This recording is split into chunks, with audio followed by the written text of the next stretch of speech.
concluding our first week of the program called Short Stories from the Front Line of Long-Term Care.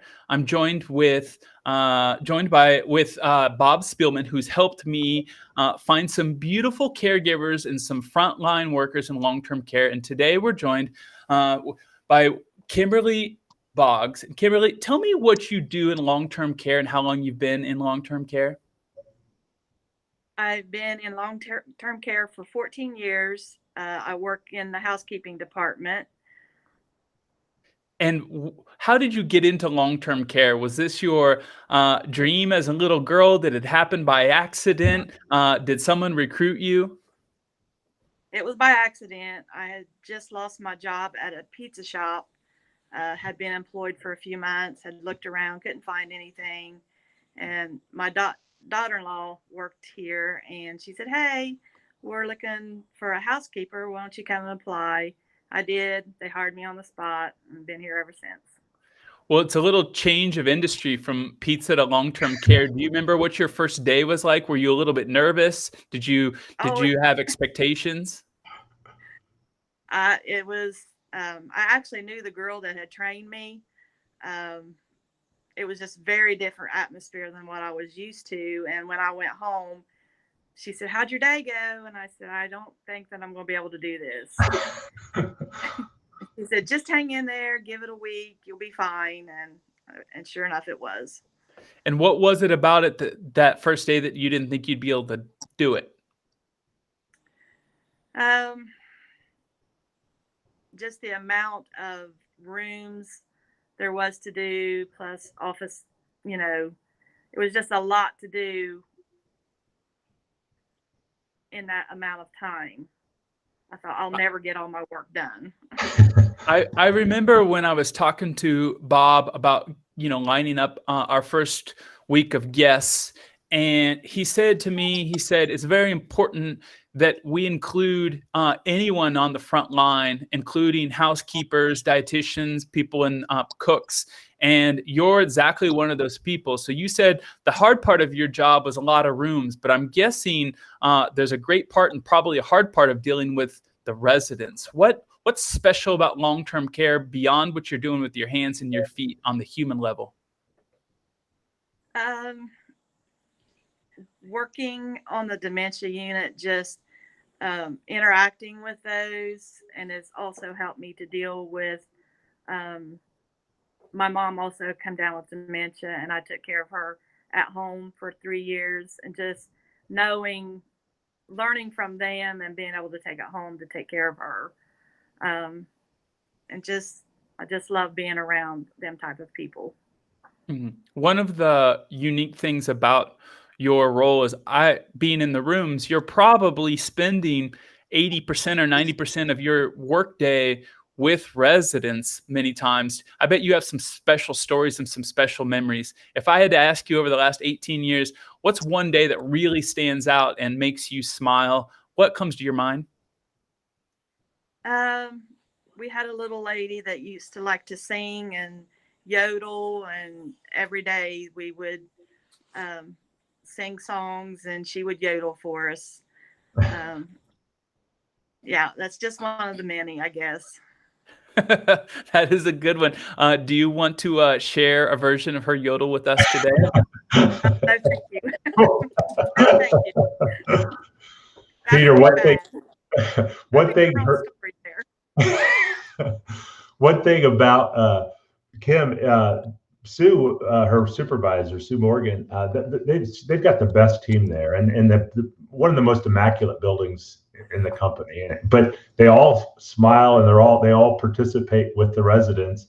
And one thing about Kim, Sue was saying, she takes her time, gets to know the residents, what they prefer, how they want things, and she interacts with them. She's not going in and just cleaning the room. She interacts with the residents, and they become part of the family. So I just Kim's very her heart's huge, and that makes a difference. She's not just cleaning rooms or just performing a task. She loves on her residents. Kim, those words are beautiful to hear for me. I'm guessing that they're special for you. Does that ring true? Is that important to you in the work that you do in long-term care? Yes, and Bob should know because he job shadowed with me one day. Is that true? You shadowed? Worked with us the whole day. Oh. Yes. And how did he do? Did he pass the test? I tried hard. Kim, done a very good.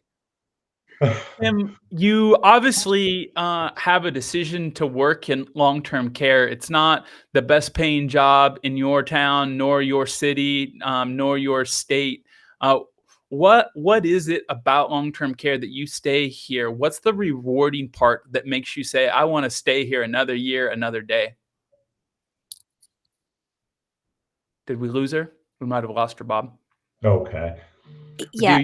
Do you remember Bob shadowing with Kim and trying to stay up to her standard? Oh yeah, I mean I wanted another building, and I wanted to see why is this building so beautifully clean, and it's not one of our newest buildings, but they keep it just immaculate, and I wanted to see what was going on, but they just love what they do. They love cleaning, but it's not just cleaning. The interactions they had with the residents, you could just feel the love and the passion for what they do. The laundry, one of the frustrating things that residents get upset about is if they're not getting their clothes back from laundry timely and things.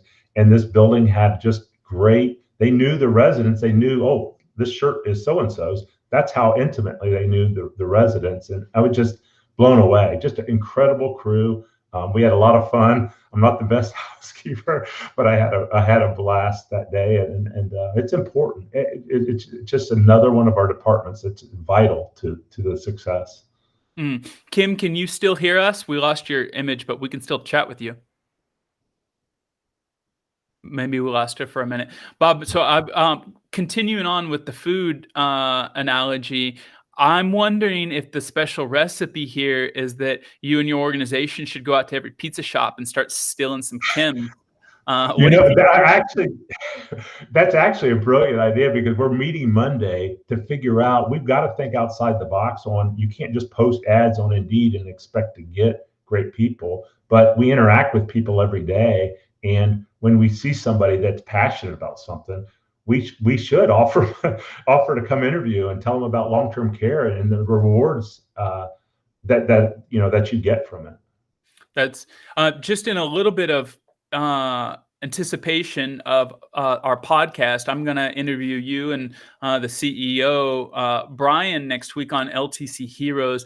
But I can tell the way that you all run your organization is special in the way that you look for these passionate frontliners. How did you go about? Yes.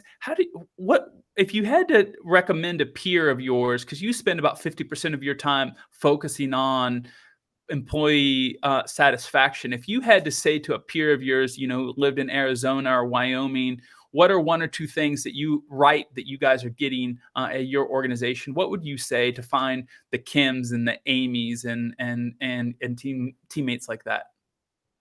I mean, to me, culture is everything. If you've got the right culture, the right environment, the people know that they're cared for, that they're respected, and that it's not a top-down company. It's a very, very flat company, and we're all important, and we're all serve a role. I think that's the biggest thing for us, culture. And there's a story about a guy building a wall, and he hates his job. He said, it's hot and it's tiring and it's exhausting. I hate my job. The guy walks down a little bit further and he says to the guy, do you like your job? He's doing the exact same thing. And the guy says, I love my job. And he said, why do you love your job? He says, well, I'm building a cathedral. And he was talking about, and then this is the other stonemason, this is the architect, and he was introducing them to everybody. I think for us, we and this is I love reading Simon Sinek and all his stuff, but he talks about the why.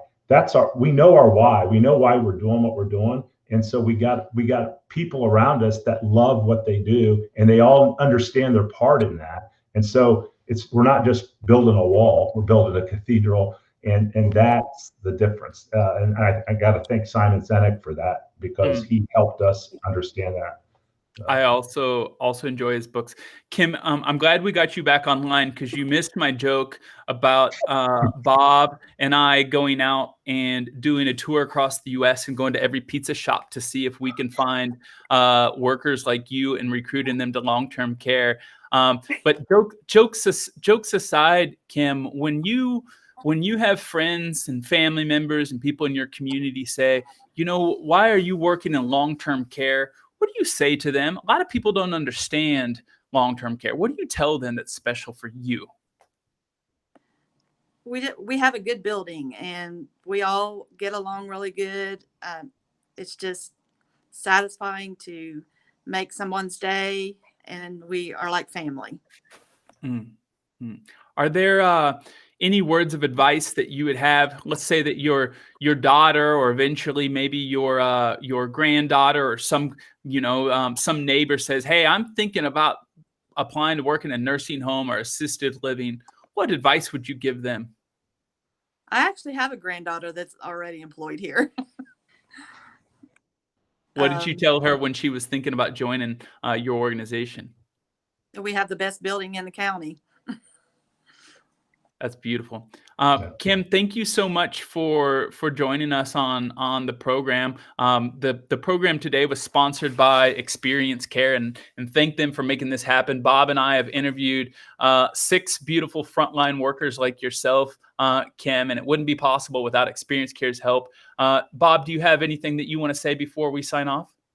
No, Kim, love you guys. Appreciate what you guys do every day. Keep loving our residents and making a difference. Appreciate you. Thank you, Kim. Appreciate it. Thank you.